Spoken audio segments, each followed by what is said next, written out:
What's going down, everybody? Today we are up in the shop installing some beautiful new bits on Project F100. So if you've been following along this project, I put a 2004 Ford 88 4-link setup in the back of this truck.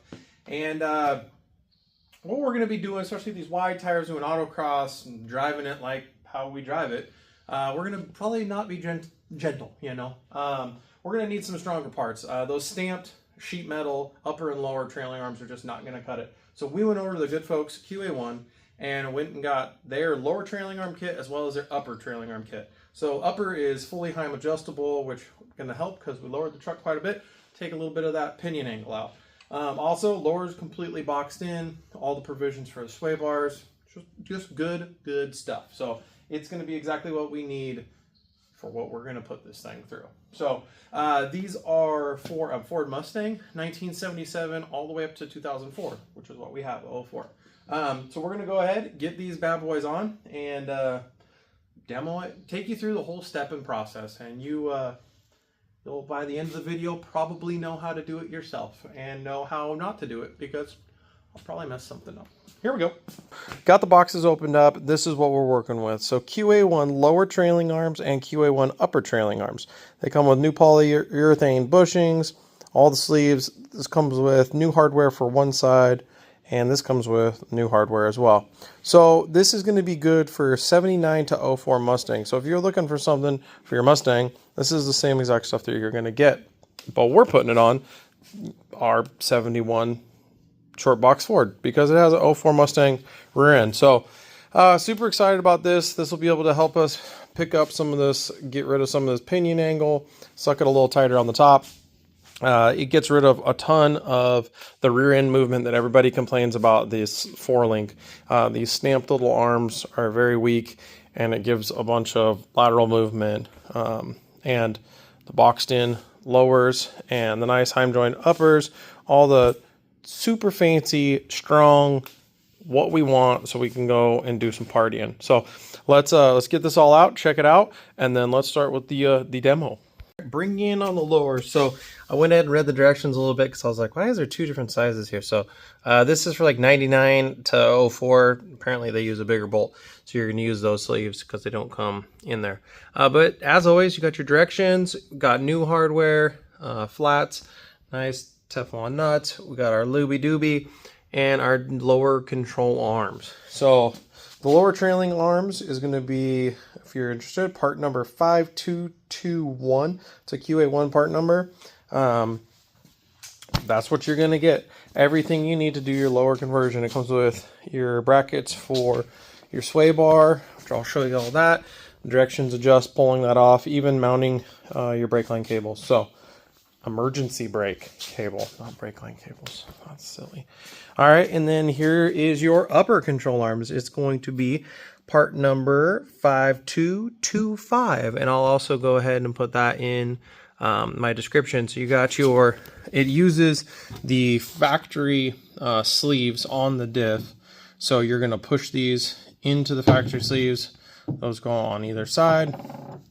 Comes with your hardware for one side, washers, your new sleeves, and then your adjustable upper arms. So like I said, that's going to be awesome because we're going to be able to adjust our pinion angle out. It comes with new looby dooby and your 2 new bolts and a stack of washers and your directions. So let's go ahead, get this thing in the air, get a jack under the rear end, and start demoing. All right, gonna go ahead and pull this here top arm. Everything's loose because I just had this for mock-up, moving it around, so that'll be nice. 18 millimeter on the factory bolts, that's what mine are. So I would assume yours are too. This is said 04 Mustang. And if you haven't seen all my other videos where I did the cross member and did all this stuff, I have videos on doing that as well, getting this Mustang set up in here. I think what I'm gonna do, because this obviously so quick pulling this off, I think I'm going to throw the other one on before I do the bushing just to check it out and look at it, because it's going to look super good. So hold on a second, let's grab it. Alright, well, see, now you see why I did these fancy holes in my frames where I get these bolts through. when I got this truck, it had a very similar setup, but the pinion angle was crazy. It's like 12 degrees or something, and you couldn't get the bolts out. So I built this new cross member and threw that on there, and now we're in business.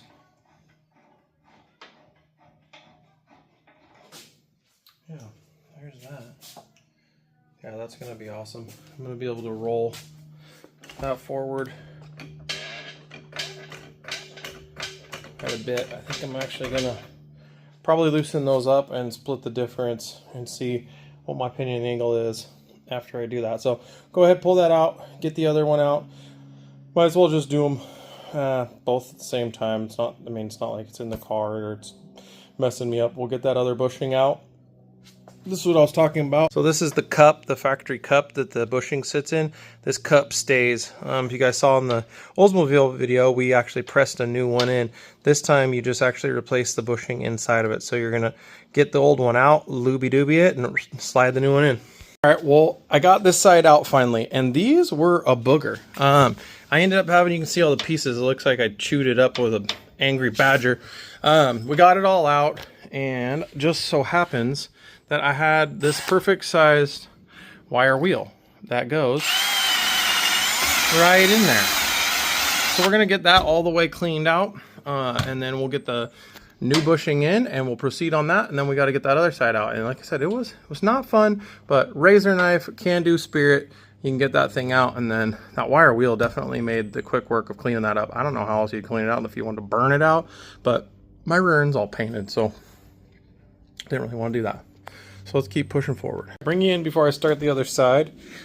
New bushing is in and the sleeve is in. These were actually super easy to go. After I cleaned it all up, I put some of the looby-dooby that they are nice enough to supply, and I literally just pushed that thing in with my hand.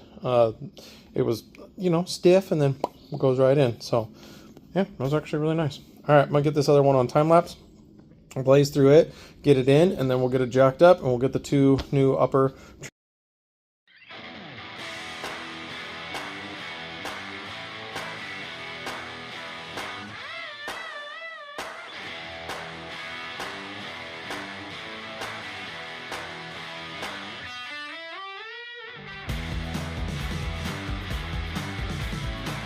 All right, well, I figure I would bring you in and show you exactly how easy this is. So like I said, use their provided lube. I'm gonna put you on the camera stand here in a second. Lube the old shaft on there, the old bung on there. I even put a little looby-dooby in the hole, of course. I'm a gentleman. So I'm gonna throw you up there. We'll lube this stuff, show you how easy it is to push them in. It's a bear to get them out, but going in, nice and easy. Also, let me see if I can figure out what size. I don't know what size this bad boy is. I'll look and I'll see if I can put it on there, because that game changer, especially if you're under a car, a Mustang doing it, you're gonna want that zip zapper. Well, I threw my tape measure on it and it looks like it's like 1.5 inches. So there's many times in life where I've you know, struggled way more than I needed to. Get that 1.5 inch wire brush jobber. I think that was from Harbor Freight. Whatever it was worth it, because I don't know how much time I would have spent trying to clean that. So like I said, looby-dooby that. Might as well looby-dooby this because we're here. This stuff is good lube. I know the QA1 stuff I installed on my 3rd gen Camaro. If you haven't seen those videos, go check them out if you're interested. Pulling it apart, the lube in between the polyurethane bushings, it's still there. So some good stuff. So got that lubed. Get this lubed.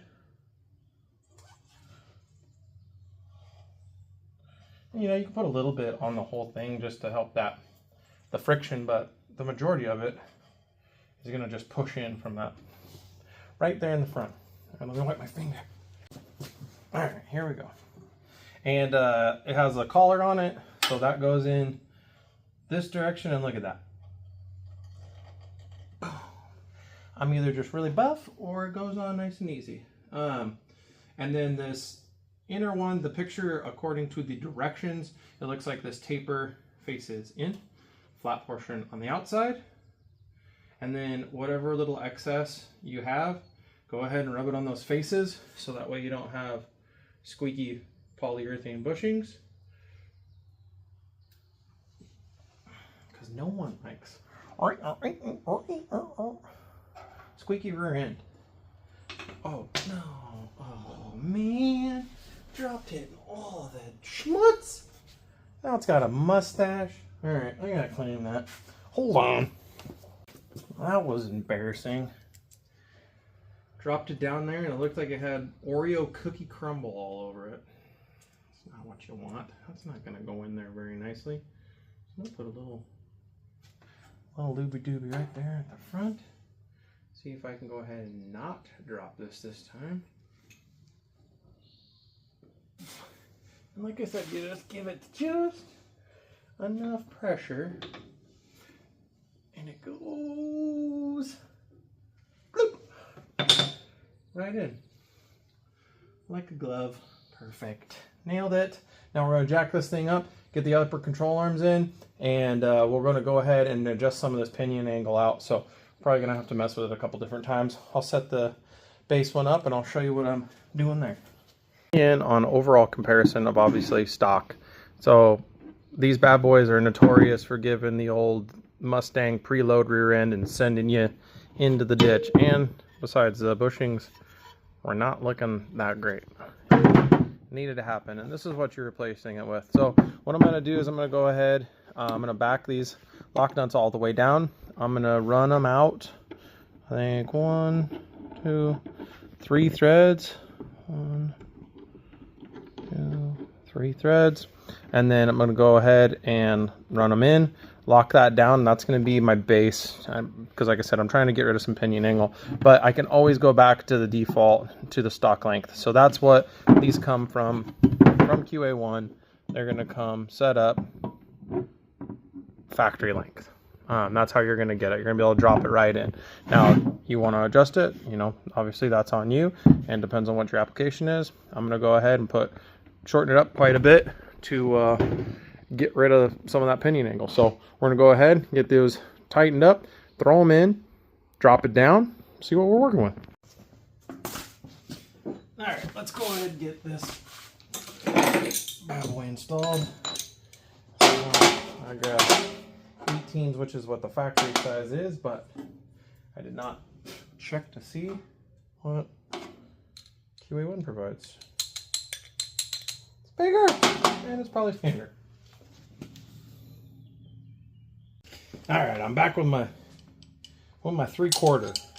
That's what they are. And got the old workbench ready to go here. So, like I said, got these bad boys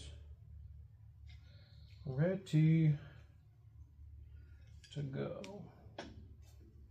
Got a new. I'm just going to put all this stuff on here loose because obviously we're going to have to adjust stuff a couple times. Forget your washer. And then I'll go ahead and tighten everything up. Once it's where it needs to be, Loctite it, tighten it to its 70 foot-pounds. And then we'll be ready to party. Okie dokie. Let's... jack that up a little bit more, get a little bit closer, so we'll go over there, get the other side on, and then I'll jack that up and get it into place. Alright, well, here we go. I got the jack stands out, we got them in, and go ahead, lower this bad boy, see what, I get all your treasures on. From under there, see what we're working with on that pinion angle. Oh, that's like flat. There's like no angle. So yeah, like I said, we're gonna have to adjust this a little more, but I'll bring you in. So we had quite a bit. Actually, that looks pretty dang good. I don't know. What do you guys think? I'm gonna have to put the level and do the old math on that, but it looks flat, but it's not. See? But that took a ton of the pinion angle out. So that makes me happy. That means I don't have to cut my cross member anymore. Sweet. All right. We'll go ahead and get that thing tightened up. Make sure they're exactly both of the same length. Tighten it up. Blue Loctite. Torque them to 70 foot-pounds. Boom. We're done with the uppers. Time to move on to lowers. Almost time. Bring you in on an overall. This looks so much better than those stamped factory doo-doo butters. All right. Let's get on the lowers. Alright, so starting on the lower trailing arms, I'm going to go ahead and I'm going to pull the 4 bolts, 1, 2, and on the other side 1, 2 to get the sway bar off. We already got the jack up, and then we'll be able to pull the 4 bolts holding the trailing arms. Those bad boys will come out. We'll do one at a time. I'll show you all the new stuff. It's going to be a little different because I don't have my coil spring here. We are running coilovers, so my lower trailing arm's not going to be under load. There's nothing holding it. So bring you over. I'll show you all of our new bits. So it comes with new hardware. It also comes with these new sleeves. It says for the newer model years, you got to use the larger diameter hole. Okie doke. I don't know why. Probably because of bolt size. And then here is our new all boxed in QA1 lowers. That's what we're going to. And that's where we're coming from. Just some stamped sheet metal, just like the tops. So I'll pull them out. We'll put them side by side. I'll show you guys the differences, and then we'll get them in and get them bolted up. All right, before you get that other control arm on, I want to you have to pull these factory clips off of the sway bar. Pretty easy, just flathead screwdriver, get it underneath, and it just pops right off. Oh, the other 3 did. Now it's making me a bummer. I swear it's easy. Trust me. Good night. There we go. Like I said, easy peasy. So those are off. You reuse the existing bolts. They give you new washers and nuts to bolt those to there. So I'm gonna go ahead and clean up the sway bar. I painted it a little bit ago, so I'm just gonna wipe it down, and that thing will be ready to go back on when I get the other trailing arm on. So let's do that. All right, let's get this bad boy off. So this is a 13/16, or it fits, you know. So we're going for it. I did jack the frame. The frame's still jacked up. I have the floor jack under the rear end, because putting it in is just going to be easier being able to move that up and down. So I'm going to go ahead and get these 2 bolts off. I did the other side already. It was kind of a bear to get out, nothing too crazy. And then we'll get the new one in, and I'll tell you how much it was a pain or how easy it went in. The other one, I lubed it up, and then I had to use a little pry bar, so I just stuck a rag in there so I didn't scratch up all my new, and it popped right in. And in the back, I had to run the jack down, up and down to kind of find the sweet spot, and then it went right in. So let me get this off. I think you need to sit and watch me do this for 5 minutes. Unless you want to watch me do it for 5 minutes. Guess you could. You could rewind it at this point. Watch it again. That's what you're going to do.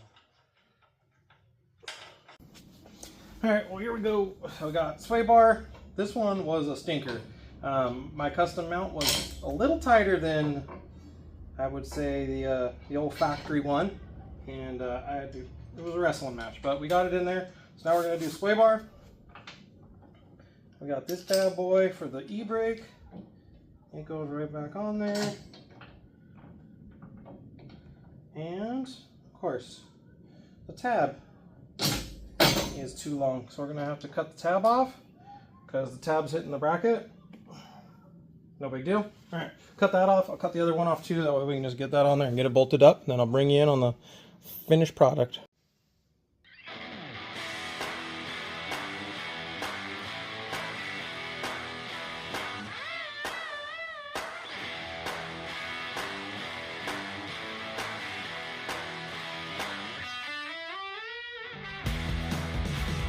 All right, well, there we go. So new upper and lower trailing arms are installed. Like I said, these are for a 79 to 04 Mustang. And that's what we're running back here. This is a 04 Mustang rear end. Install, did it in the shop on the floor with a jack and 2 jack stands. Make sure you remember the old wire brush. That saved me a ton of time. Farting around with it, drilled it, then hit it with the wire brush. Good to go. If you have any other ideas of how I should have done it, shoot me a comment, because I'm all ears. But yeah, not too bad. I just did it in the evening a couple different nights, got them all in, everything's torqued, everything's blue Loctited, and we got rid of some of that pinion angle, which that was cool. We're sitting good to go. Now it's ready for the abuse that we're gonna throw at it. So if you guys don't know, sure you do because you're looking into this, those cheap stamped steel arms, they kind of load this rear end. So you get on it, you always see those Mustangs shooting off going in the ditch. Well, they got some power, and the factory setup doesn't really help. You get on it, it loads them up. When you get off, it springs it back. So these boxed in lower arms and then these beefy uppers are gonna, I would say, eliminate a ton of that. And yeah, I'm excited to see how it performs. I appreciate y'all for watching and keeping up on this F100 project. We got new QA1 front coilover is going to be going. They got straight drop-ins. This is running 04 Crown Vic front end, so stay tuned for that if you're building an F100 or if you got a Crown Vic. We'll go through process of building those, putting them in. It'll be another video. But I appreciate y'all for watching. If you like the video, hit the like. If you're not subscribed, go ahead and subscribe. Got a ton more stuff constantly. Keep coming. Projects, buddy stuff, friend stuff, family stuff, and yeah, it's just an adventure. So till next time, au revoir. Goodbye.